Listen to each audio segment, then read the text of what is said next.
Bom dia, boa tarde, boa noite. Sejam bem-vindos ao nosso VimoCast, o videocast da carreira do profissional que cuida de sofrimento. E aí, Rony, como é que você tá? Eu tô emocionado. A gente tava fazendo as contas, pessoal. Hoje é o nosso 11º encontro. E com uma pessoa muito especial. E num momento muito especial pra gente. Que a gente tá... Vocês vão estar assistindo depois do congresso. Mas a gente tá na semana do 10º Congresso de Cuidados Paliativos.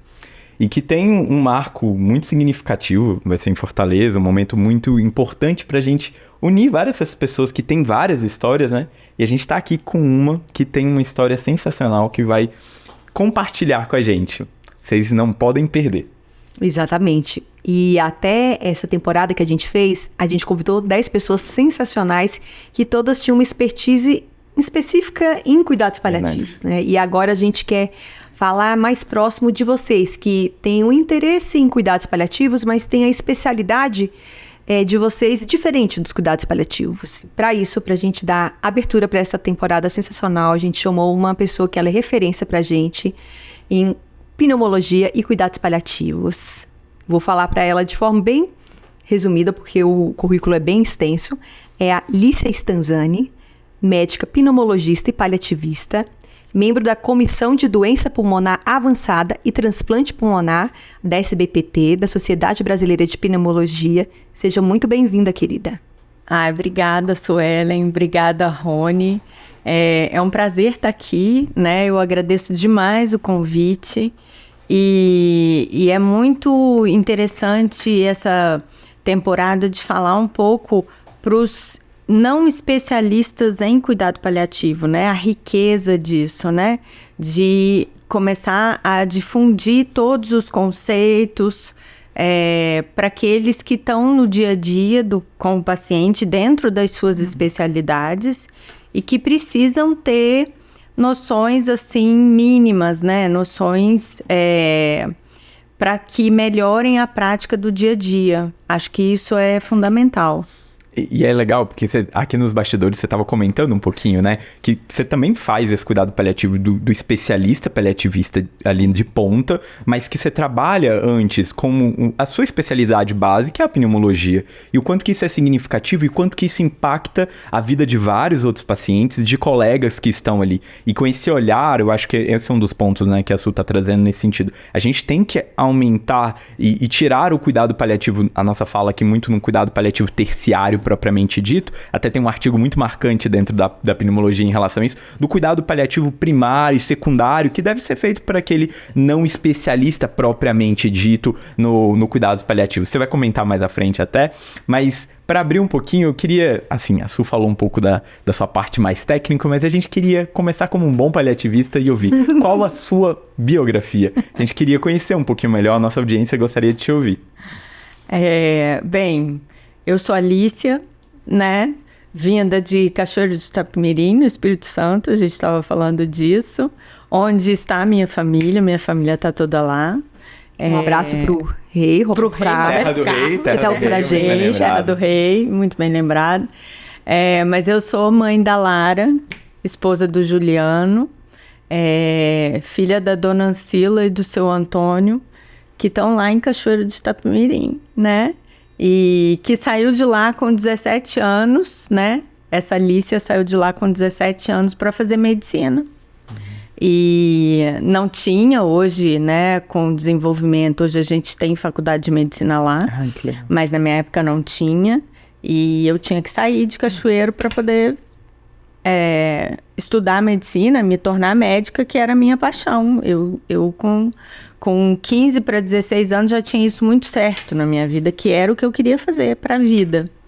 E assim foi. Então eu saí de Cachoeiro com 17 anos para fazer medicina e me tornei médica. Entrei na medicina através da porta da terapia intensiva. Então eu trabalhei muitos anos como intensivista, essencialmente, né? E por conta dessa influência dos colegas pneumologistas que trabalhavam em UTI, eu fui fazer residência de clínica e fui fazer residência de pneu. Eu fiz pneumo por causa da terapia intensiva, né? Você fez aonde? Em Brasília? Eu fiz em Brasília. Eu fiz pós de UTI ainda no Rio. Eu estudei no Rio, graduação no Rio, e fiz pós de UTI ainda no Rio. E aí vim para Brasília para fazer residência de clínica e fiquei. Lá se vão 20 anos. Mas fui fazer clínica médica, 2 anos de clínica, e depois fiz 2 anos de pneumo no HUB, aqui em Brasília.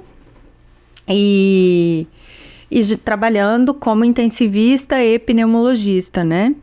Então, isso me leva o caminho, vai me levar para o cuidado paliativo, porque depois de um tempo como intensivista, eu acabei me dedicando progressivamente mais à pneumologia, né?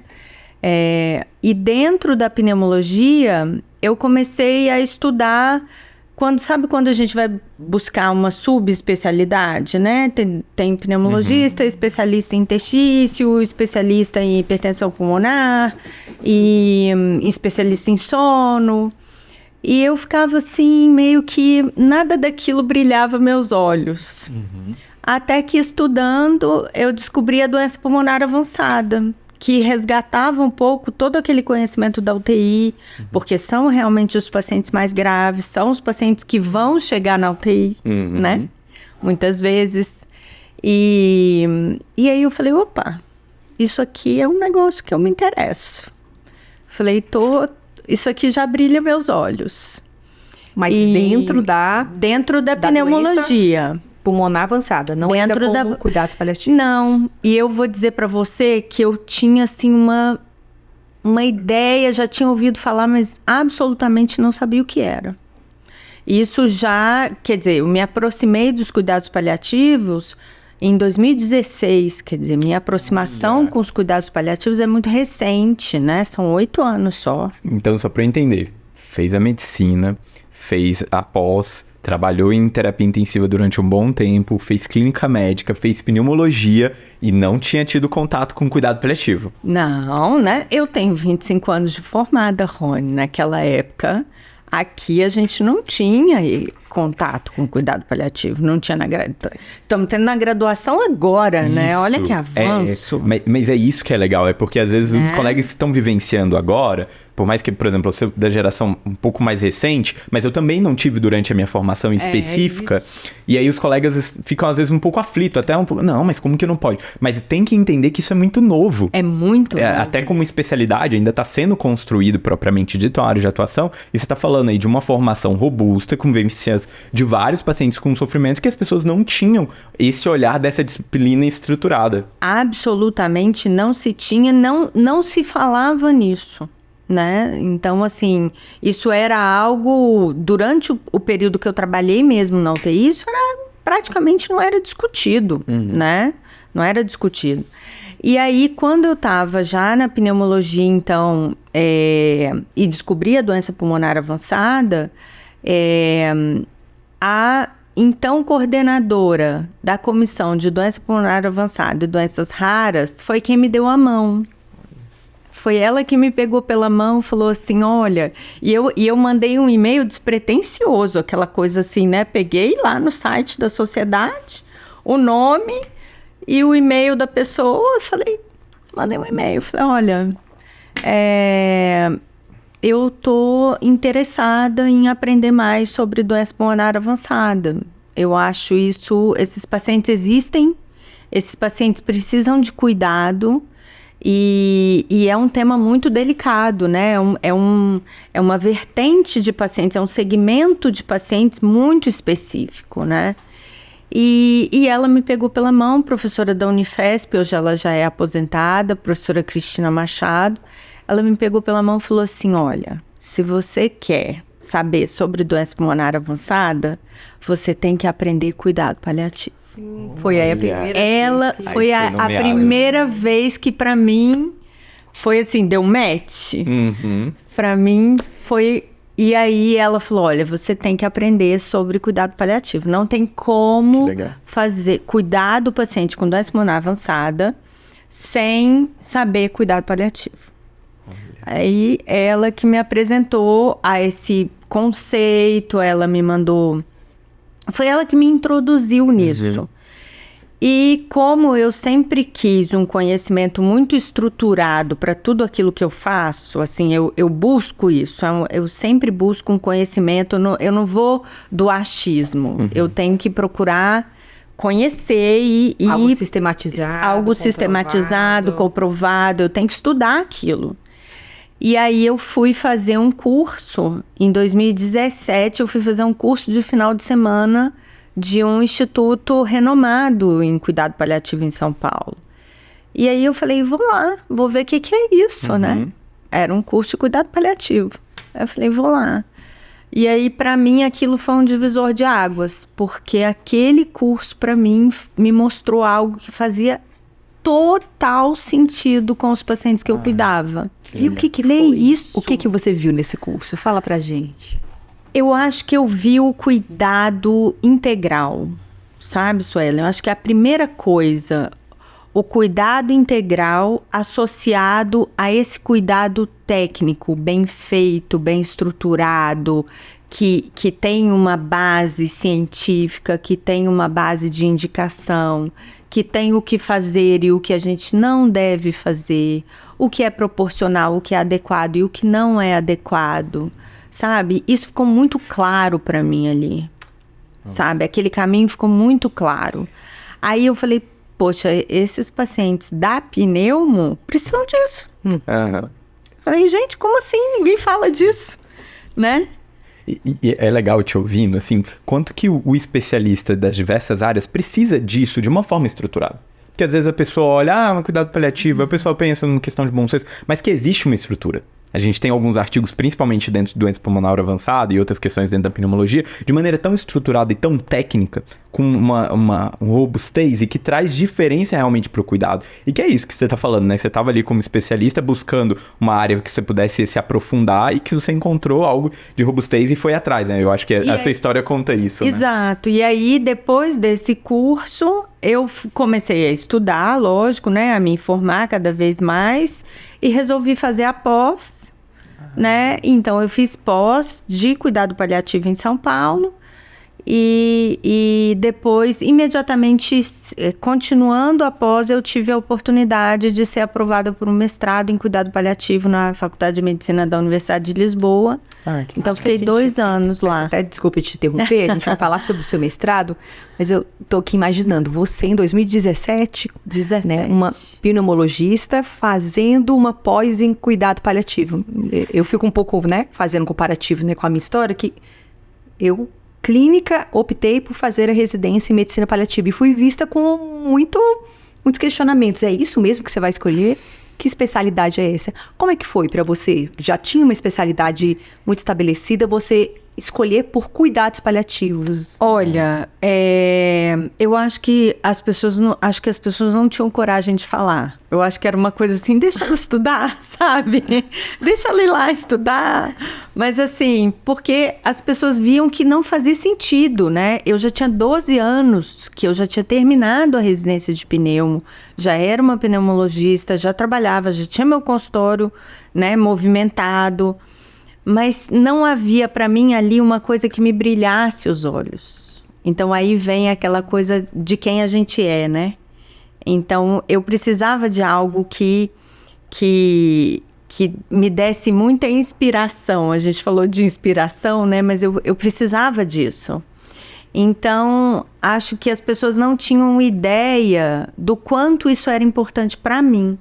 E eu fui atrás daquilo que era importante para mim. Que bonito. Né? E as pessoas falavam assim, vai lá, faz mais uma pós, assim, tudo bem, passa seu tempo. Mas para mim aquilo era algo que não era só uma pós. Não era só uma pós. Era um encontro com propósito, era um encontro com a inspiração, era um encontro, sabe? E então foi independente de qualquer coisa, eu fui fazer.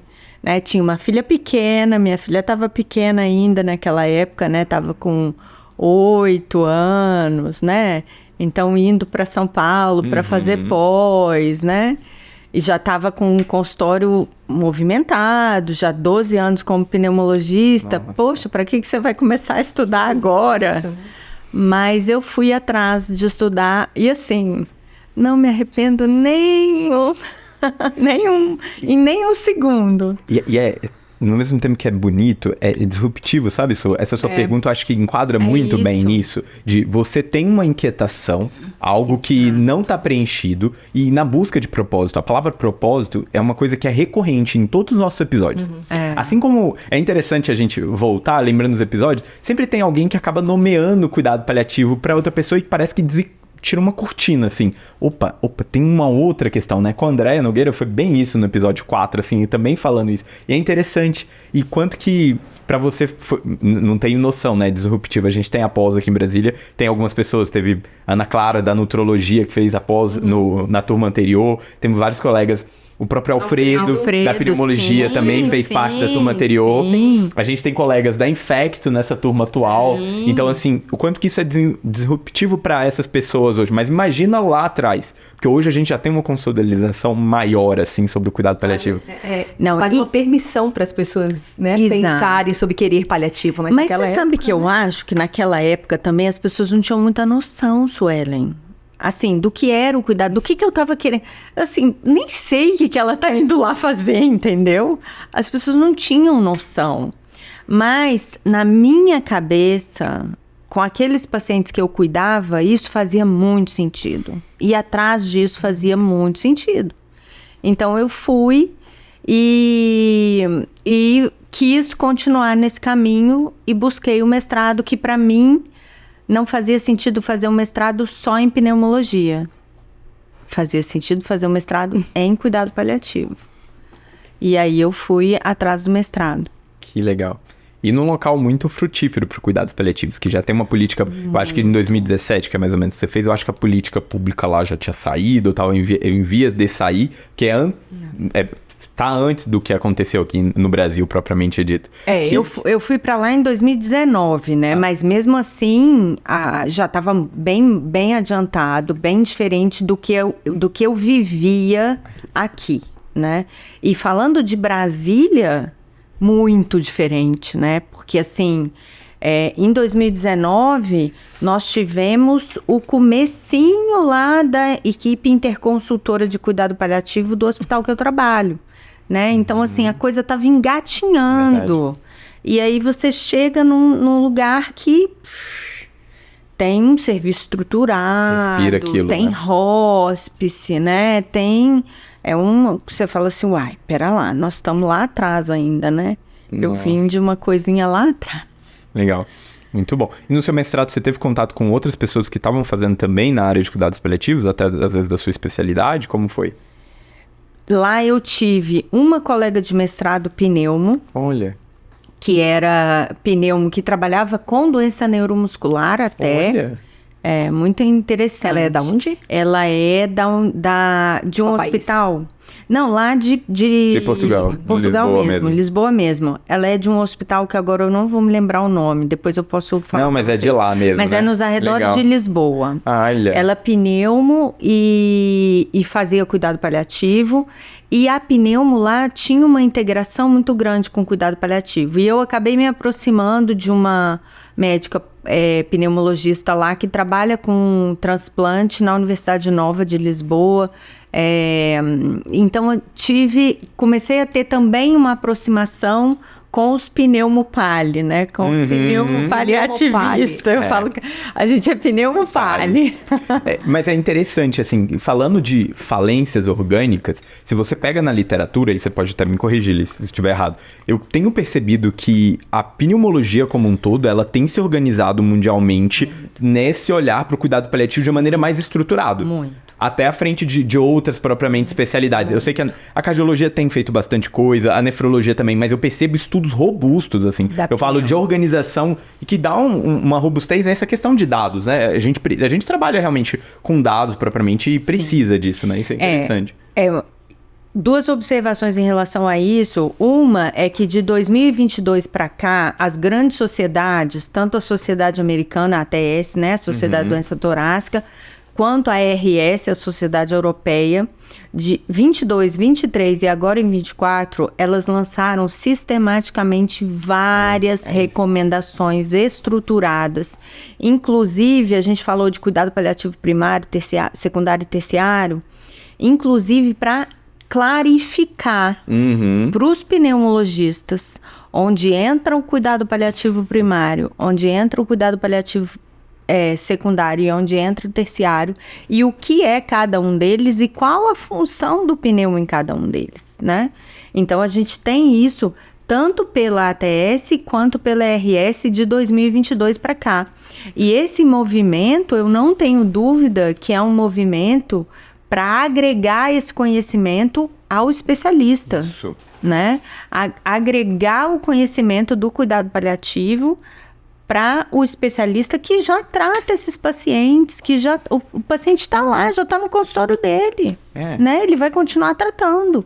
E o que a gente quer levar é conhecimento para que ele trate melhor esse paciente, né? Para que ele saiba conduzir com mais compaixão, com mais humanidade, tendo essa visão do cuidado integral. Eu acho que esse é um interesse maior, né?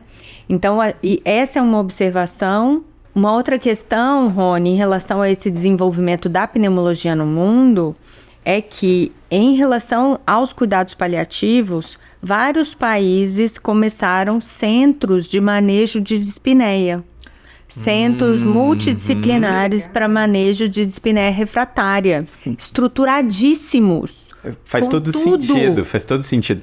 O último módulo da pós, e aí, enfim, os alunos da pós que estão vendo até falando, eu fiz uma revisão boa em relação à aula de dispneia e realmente, assim, tinha muito artigo falando de centro específico. Exatamente. E aí fazendo tratamento especificamente em relação a isso, encaminhando para centro específico. Exatamente. E avaliando como que era a taxa de resposta, essas questões. Muito legal, eu bem lembro. E esse tratamento aqui nós não temos. Tem na Alemanha, tem na Espanha, teve um segundo movimento. O primeiro foi na Alemanha com uma médica que é pneumologista e é bem ativista nos cuidados paliativos, inclusive ela é organizadora do Manual de Cuidado Paliativo em Doença Respiratória da Sociedade Europeia, Cláudia...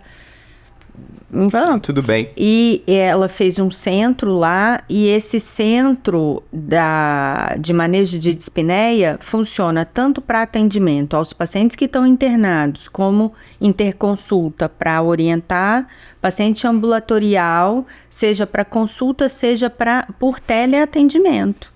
Então, 24 horas, eles têm uma hotline para dar apoio para o cuidador, para dar apoio para o paciente, o que fazer, como manejar, se é crise aguda, se é piora, né, se é uma piora aguda da dispneia basal, ou se é uma piora mesmo evolutiva da dispneia. Então, em Barcelona, começou um outro movimento, um outro centro estruturado, que tem um braço em Coimbra, em Portugal. Então, assim, já tem esses centros na Europa, nós aqui não temos ainda, né? Ainda estamos engatinhando, mas esse é um movimento que a pneumologia está se estruturando para atender esses pacientes com a visão do cuidado paliativo. E que bom que a gente está podendo conversar com você, para que outros colegas, assim, também especialistas, seja na pneumologia ou na outra, tenham esse insight para fora da caixinha, assim, nesse sentido, e às vezes tem um interesse por cuidado paliativo, mas, não vou mexer com isso, nossa, minha especialidade, já estou muito caminhado, as pessoas sempre vão me associar a fim de vida, outras questões, e possam começar a ver que, na realidade, tem muito o que ser feito, e eu vou colocar o artigo aqui, esse artigo que fala primário, secundário, terciário, que eu acho que ele é genial, assim, eles colocam os triggers, os gatilhos, exatamente, o que cabe principalmente ao pneumologista dentro do seu consultório, com aquele paciente que ele vai acompanhar muito tempo no cuidado paliativo primário, até o ponto realmente de um cuidado paliativo em hospice, em fim de vida. E é interessante trazer isso pra gente poder espalhar para o Brasil, que é um país continental, né? E eu faço uma analogia, eu sempre faço essa analogia, eu acho que o especialista, falando agora do pneumo, né? Ele precisa saber de cuidado paliativo, eu faço analogia à abordagem mínima do fumante. Todo pneumo, por mais que ele não trabalhe com o tabagismo, e eu estendo isso, né? Todo médico, mesmo que não seja pneumologista, se você atende um paciente fumante, você vai fazer aquela abordagem mínima do fumante. Você não pode deixar isso passar em branco na sua consulta. Você vai tocar naquele ponto, você vai falar, né? No trabalho, encaminha, às vezes, para um grupo de tratamento tabagismo, né? Para um centro de tratamento tabagismo, orienta, mostra que tem caminhos, mostra que tem benefício em parar, né? Essa é a abordagem mínima do fumante. Se todo médico tem que fazer isso, por que todo médico não pode fazer uma abordagem mínima de cuidado paliativo? Por que o pneumo está vendo que o paciente com fibrose vai evoluir mal? É uma doença grave, né? Ele cria vínculo com o paciente. Por que ele já não pode conversar e começar a pavimentar essa estrada do cuidado integral? Por que ele tem que terceirizar isso para o paliativista lá na frente, né? Pensando em, assim, sistema de saúde é inviável todos os pacientes com necessidades de cuidado paliativo terem acesso a um paliativista. Até porque não há necessidade, necessariamente, né? Não tem necessidade. E a gente precisa levar esse conhecimento para o especialista e mostrar para o especialista que, para fazer essa abordagem mínima, ele não precisa fazer uma pós, ele não precisa fazer uma nova residência, ele não precisa fazer um mestrado, um doutorado. Ele pode ter conhecimento, e é o que a gente fomenta, né, o que a gente batalha para chegar a esse conhecimento adequado, um conhecimento estruturado, um conhecimento crível, né? Um conhecimento que seja seguro para esse especialista. Olha, vamos ensinar ele a fazer direito, vamos ensinar a fazer direitinho, vamos ensinar todos esses pontos, vamos orientar para que ele se sinta seguro para fazer bem esse trabalho. E falando sobre isso, a gente sabe que agora a SBPT teve um evento muito importante, né?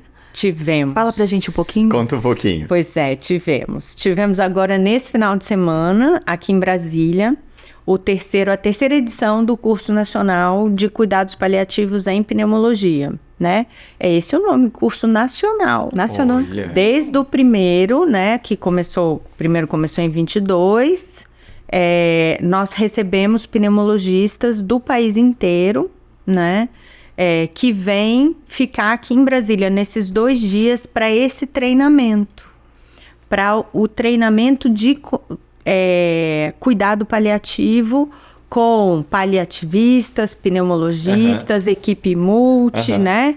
Então, é capacitar o paliativo primário? O foco é capacitar o pneumologista para fazer o cuidado paliativo primário.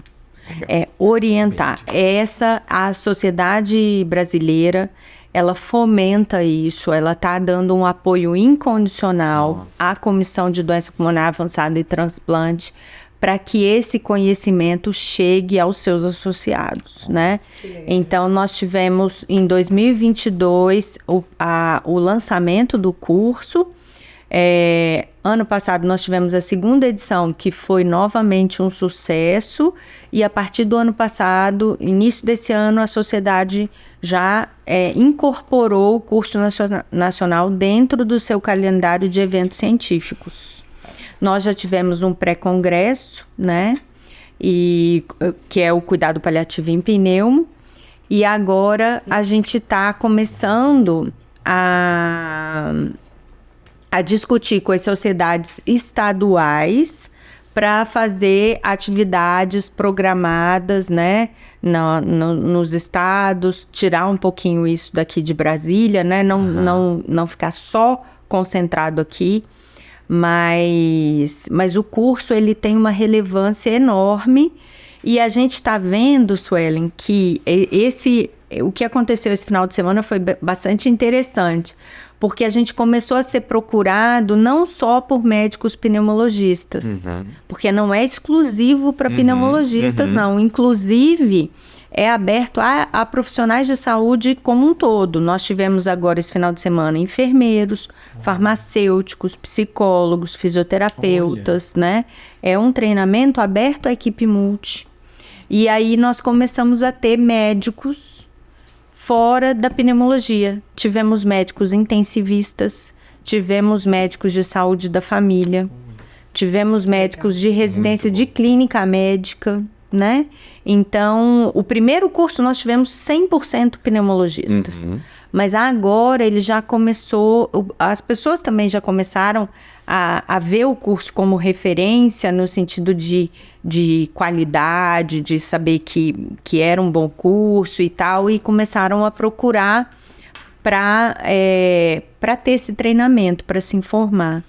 Olha, eu não posso deixar de falar uma salva de palmas gente, sociedade de pneumologia. Sim, realmente, sim, assim, pra sociedade em tudo que vocês estão envolvidos, o apoio que eles estão dando para a comissão, para esse olhar, o quanto que a gente precisa desse movimento das diversas sociedades para olhar realmente, assim, para que a gente fala, né, que é cuidados paliativos para o não paliativista propriamente dito. Exatamente. Não um colega que vai ficar vivenciando, como você falou, cuidados paliativos full, mas que vai fazer essa abordagem inicial, que é realmente o que consegue chegar até mais precoce, realmente, que é o que a gente fala dentro da oncologia de cuidados paliativos precoce, de chegar no momento antes, de discutir com aquele paciente, para que quando as coisas estiverem num momento mais avançado, o colega que venha dar seguimento consiga, de uma maneira mais facilitada, resgatar questões que são mais importantes para o paciente e fazer um cuidado ainda mais personalizado para aquele paciente. E o que a gente fala sempre para os pneumologistas, para os especialistas esse paciente já existe, ele já está com você no seu consultório, né? Você não vai mudar a sua prática.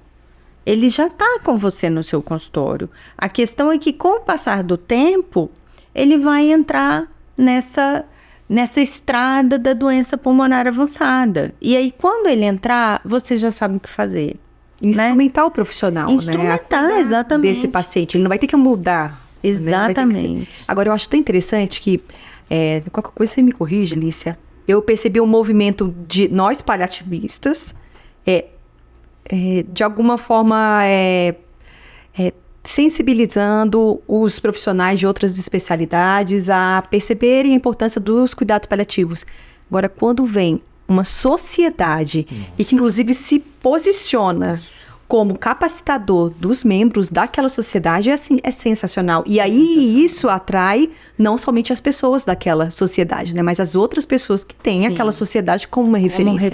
Nossa, que isso fique, né, como um exemplo, né, para as outras sociedades, né, seja cardiologia, neurologia, que eles sejam a base para dar a capacitação dos profissionais vinculados. Faz sentido para você? Totalmente, porque quando a gente é especialista e a gente tem a nossa sociedade de pares como referência, né? É a mesma coisa. Como paliativistas, a Academia Nacional é a nossa referência.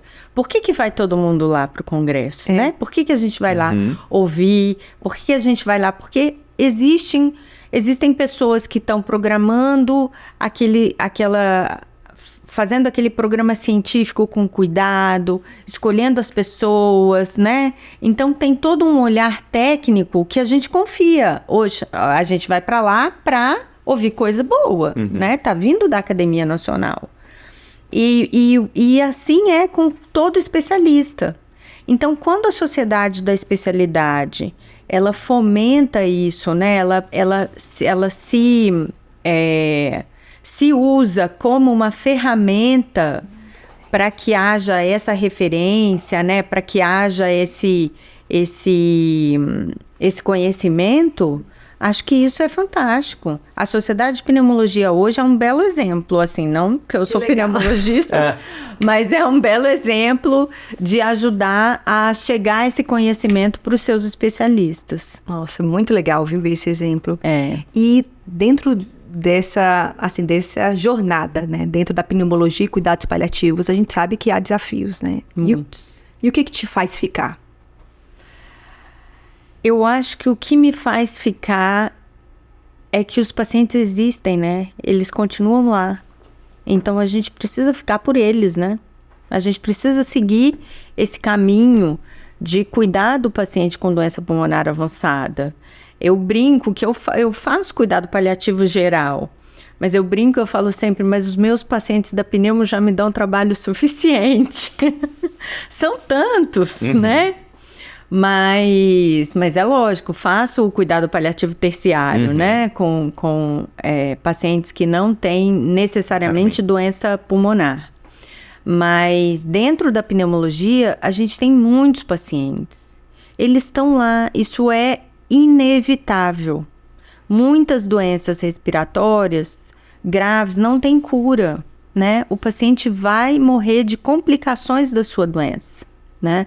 A gente estava até comentando no curso, começaram a sair alguns artigos que a trajetória hoje de uma pessoa com uma fibrose, um paciente com fibrose pulmonar, ela começou a ser pior do que o paciente com câncer depois do advento da imunoterapia, com câncer de pulmão, né?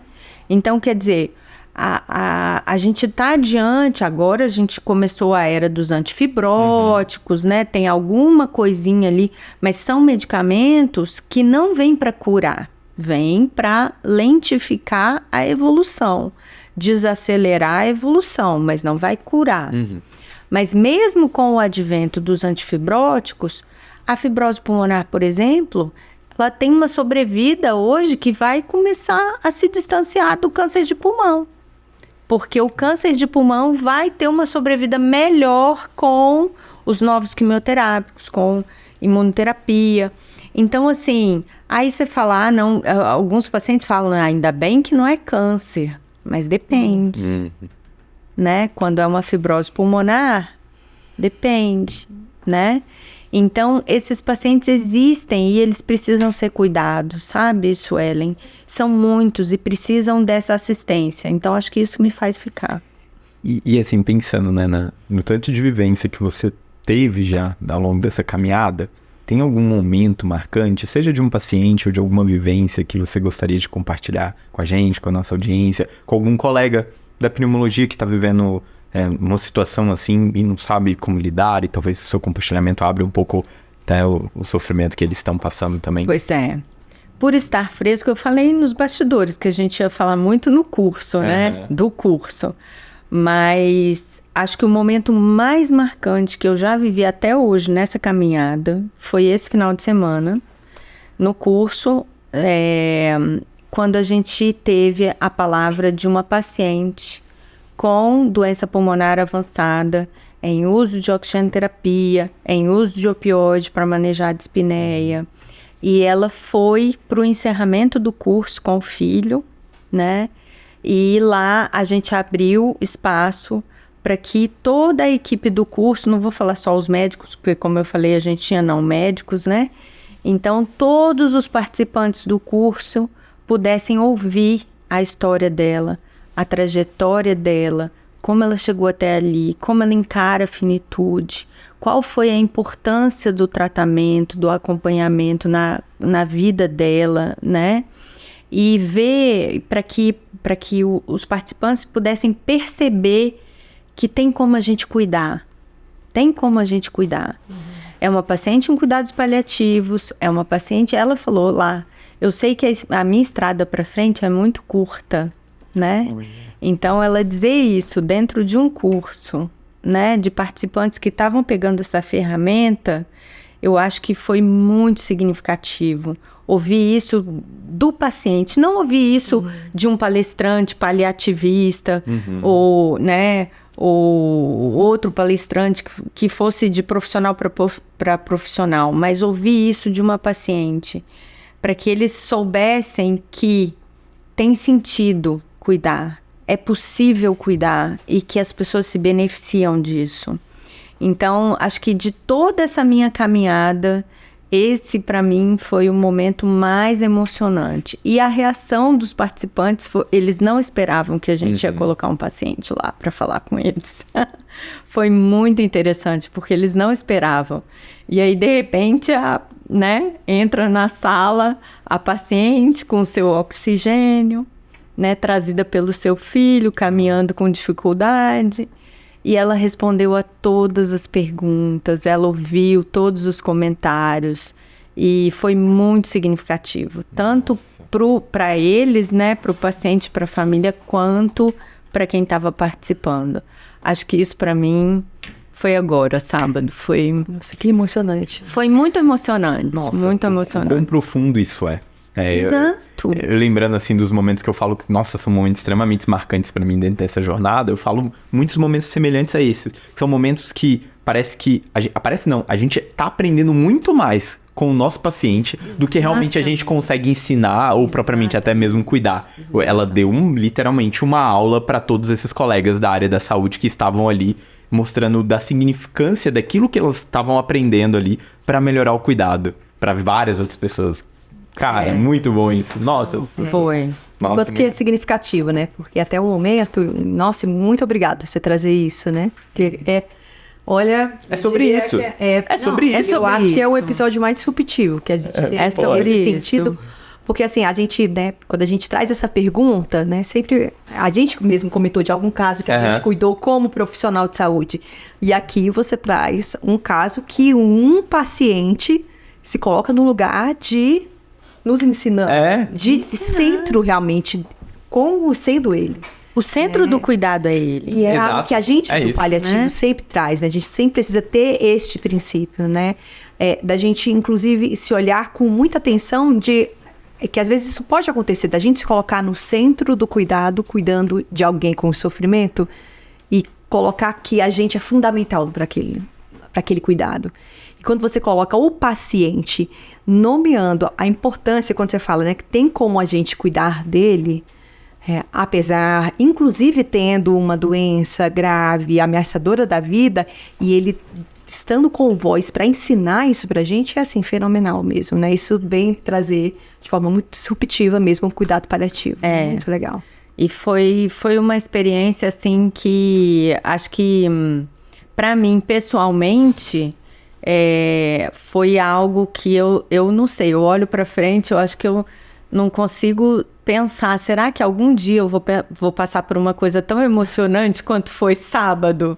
Porque foi realmente muito emocionante vê-la ali com o microfone na mão e conversando com os colegas e conseguindo fazer essa troca, né? Tão importante. Sim. E até aproveitando, né, você traz essa fala dessa paciente narrando a história dela, a gente sabe que a sua história dentro do paliativo também se encontrou muito com a história da narrativa, né? Traz um pouquinho pra gente. Sim.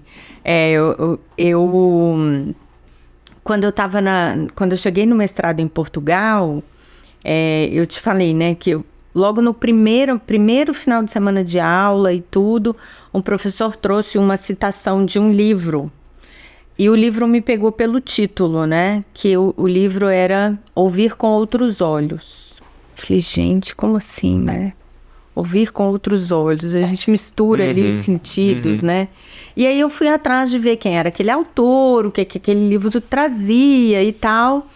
E o livro é de um professor já falecido, um neurocirurgião faleceu em 2014, eu acho, da Universidade de Lisboa, chamado João Lobo Antunes. Ele foi um grande neurocirurgião português e o pai dele era escritor. Então ele tinha o dom da escrita, né? E ele era um cara que se envolvia com as histórias dos pacientes. E ali naquele livro ele citou essa coisa da medicina narrativa, né? E nesse conhecimento, como eu falei mais uma vez, né? Eu tenho que ir atrás do conhecimento estruturado, saber o que é aquilo. Eu fui atrás e comecei a entender o que é a medicina narrativa e o que são as humanidades médicas, né? E é mais ou menos assim, a gente faz uma medicina muito do contexto biológico, né?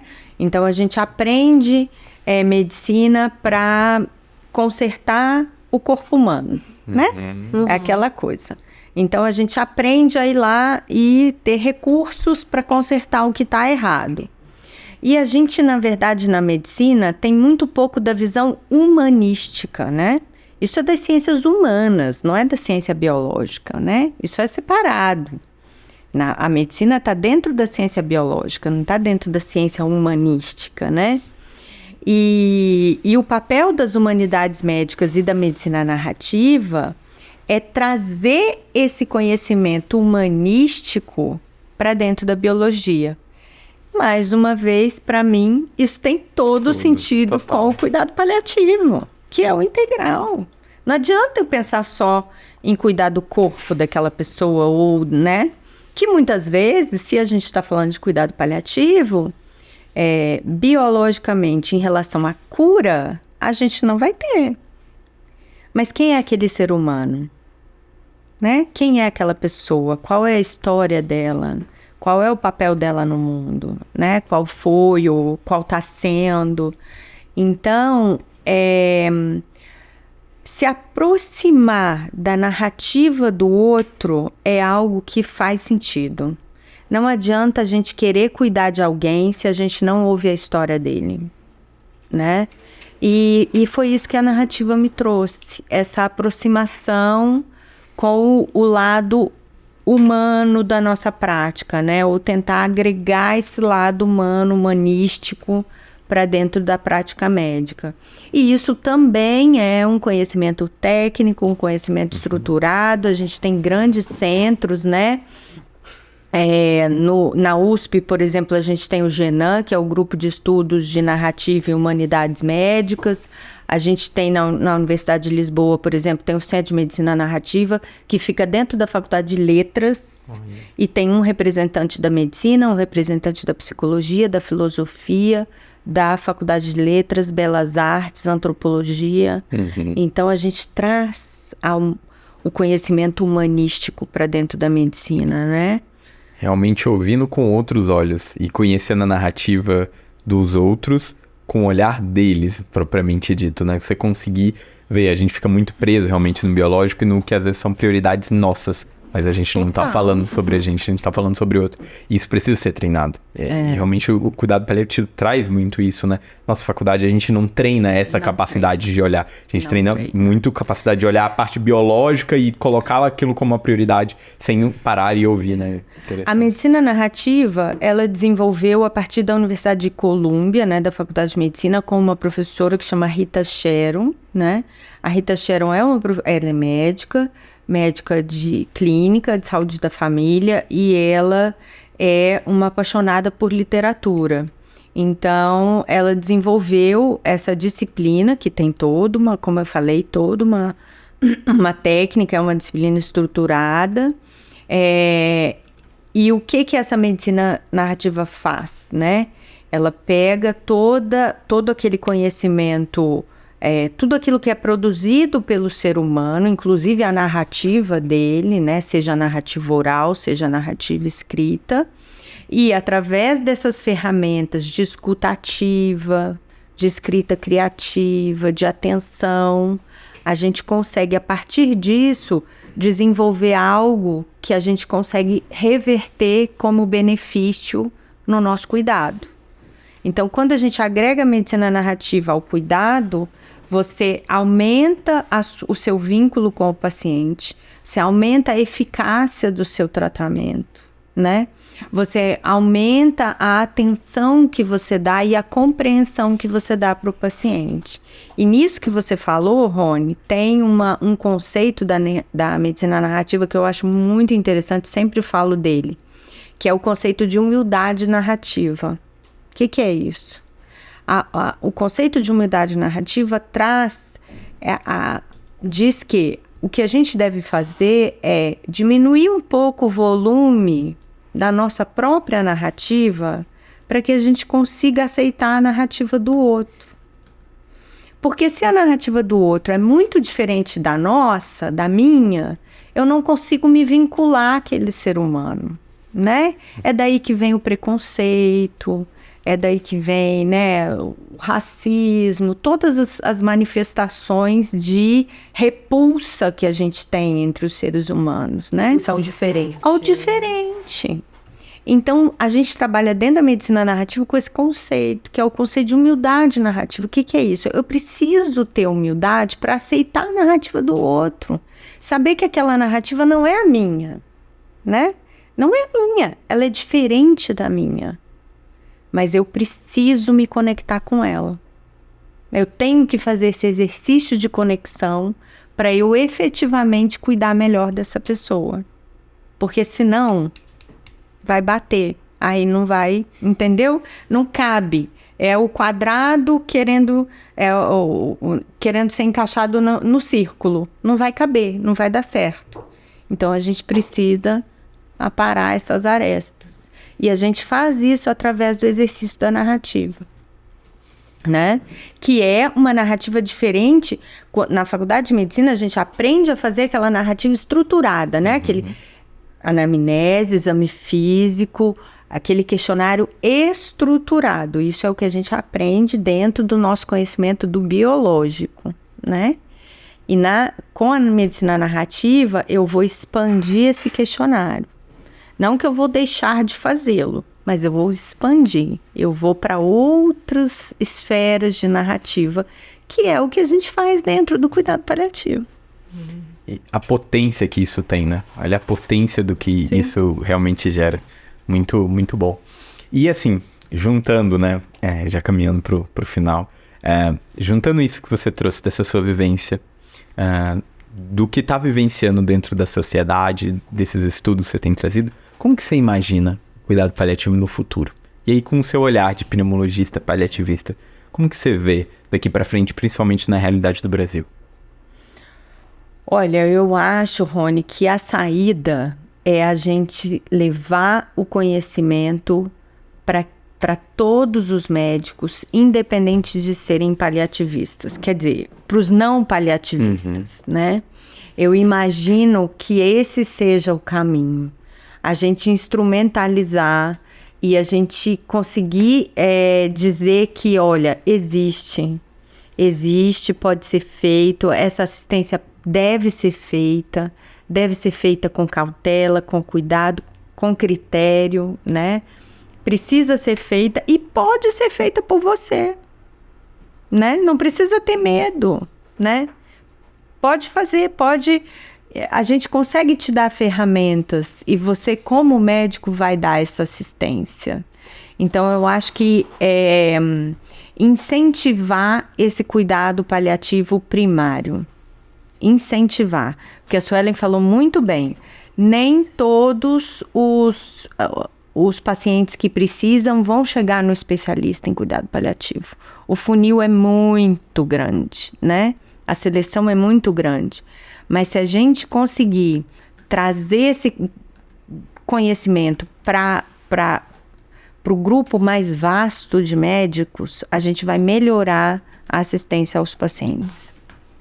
E o outro caminho é a assistência de fim de vida, né? Tipo hospice, que a gente ainda está muito atrás nisso, né? Então, o futuro, eu acho que a gente precisa mesmo trabalhar para melhorar essa assistência. Um futuro muito promissor, né? A gente ter esse espaço para conversar sobre essas questões, sobre essas necessidades. Nossa, eu já vejo uma grande...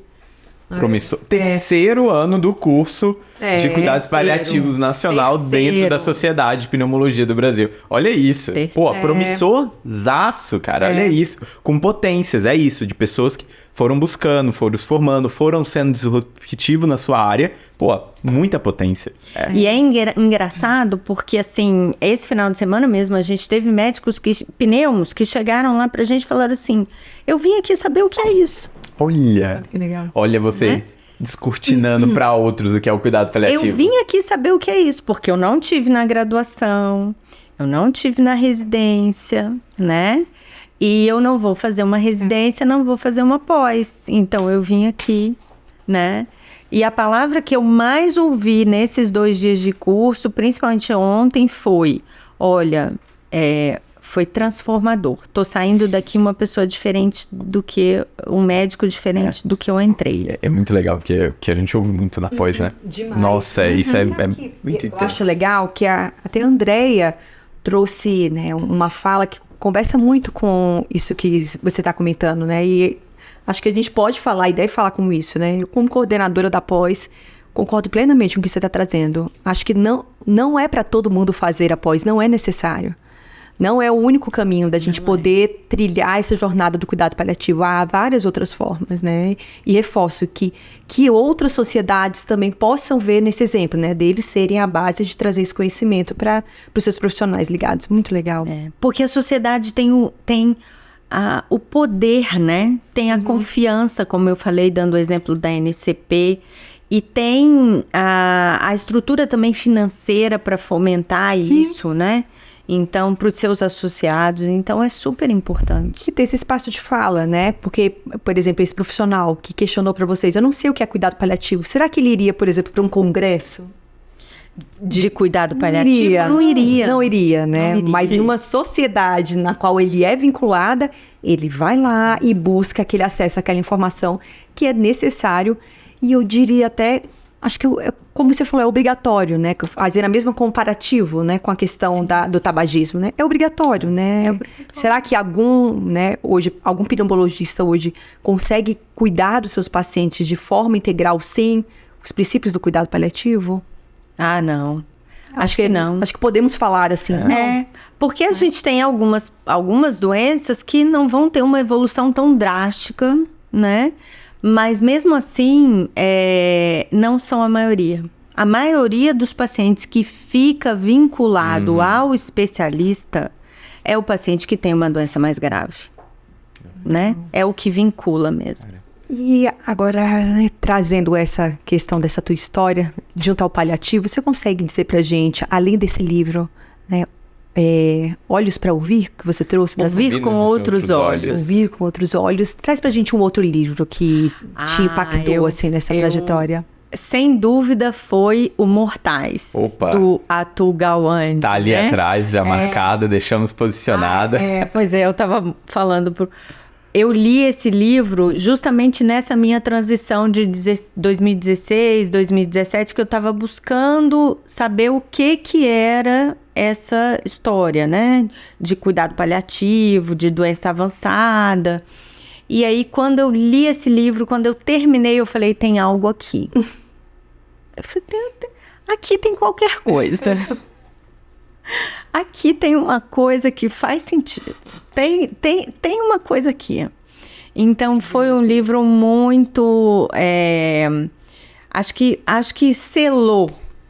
Assim, um livro que, para mim, à época, selou a importância desse conhecimento e confirmou para mim que havia realmente ali uma necessidade, né? Então, que essas pessoas existiam e precisavam do cuidado.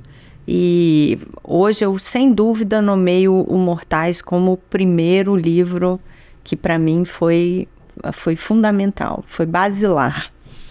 Legal, muito bom. E Lícia, se você fosse deixar uma mensagem, sabe, para aquele colega que está na UTI ou que está começando a caminhada na pneumologia, tá buscando algo mais, tá te ouvindo agora, para aquela Lícia que começou lá atrás. E que tá querendo iniciar nessa carreira dentro do cuidado paliativo, o que você falaria para ela?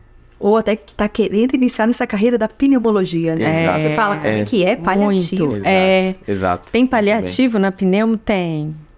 Tem paliativo na pneumo, né? Tem paliativo porque os nossos pacientes, eles vão precisar desse conhecimento em algum momento da trajetória deles de doença, né? E eu acho que o que eu diria busque informação de qualidade, porque você vai precisar desse conhecimento. Para cuidar bem do seu paciente, você vai precisar. E a gente não precisa encaminhar o paciente na proximidade da morte. A gente não precisa. A gente pode, às vezes a gente está num hospital que tem acesso, né? Nós já trabalhamos juntos lá no Sírio com pacientes que a gente, né? Algumas vezes eu estive lá com vocês e vocês como equipe do cuidado paliativo, cuidando de pacientes que eu acompanhava há anos, né? Como foi lindo, né? Esse cuidado Exatamente, exatamente. Isso não quer dizer que a gente não vai precisar, a gente vai precisar em alguns momentos e a gente vai integrar, é isso mesmo. Sim. Né, que vai acontecer. Mas até chegar aquele momento, tem uma caminhada bem longa antes que a gente pode fazer bem com o nosso paciente. A gente, enquanto especialista, nós pneumologistas devemos fazer isso bem, com consciência, com clareza, com segurança para o nosso paciente. Então eu diria assim, busque conhecimento sobre a morte, porque ela existe, precisa se falar sobre ela, né? Que às vezes é uma dificuldade do profissional, é não querer cuidar de quem está morrendo, né? Então precisa perder esses medos que a gente tem e se aproximar desse universo do fim da vida, para que a gente possa orientar melhor, enquanto especialista, o nosso paciente que vai precisar. E ele quer ficar com a gente, ele não quer ir para outro médico. Ele quer ficar com o pneumo dele, que acompanha ele há X anos. E ele não precisa ir para outro médico. Ele não tem necessidade. E hoje eu acho que é um dos trabalhos fundamentais a ser feito, né? Acho que é um trabalho super importante. Que fala linda, né? Que fala empoderadora do profissional especialista. Era exatamente, nossa, essa mensagem que a gente quer deixar para todo mundo, né? Esse paliativo, acesso a todo mundo. Não para algumas pessoas que nomeiem-se como paliativistas. Não é sobre isso o paliativo, né? Não. Acho que se o paliativo diz disso, ele na verdade está fazendo um movimento contra o que é o cuidado paliativo. Que é trazer o cuidado paliativo para o acesso para todos. É acesso, né? Abrir o acesso. Tem que vir como acesso, né? O cuidado paliativo. Senão totalmente foge do princípio. Exatamente. E aonde que a gente pode encontrar, Alícia? Saber do próximo curso, outros colegas estão ouvindo, onde que vão saber informações, onde te encontram para mandar uma mensagem. Ótimo. Bom, o curso já está na grade da Sociedade Brasileira de Pneumologia, Curso Nacional de Cuidados Paliativos em Pneumo. Acontece mais ou menos no mês de novembro. Então, a nossa expectativa é que em novembro do ano que vem a gente tenha o nosso 4º curso. E podem encontrar as informações no próprio site da sociedade, sbpt.org.br, né? E nas minhas redes sociais, eu sou @Lícia Stanzani e a clínica é @Ares Medicina Respiratória, que é o meu consultório aqui. E mandem mensagem para a gente poder trocar figurinha e conversar, né, e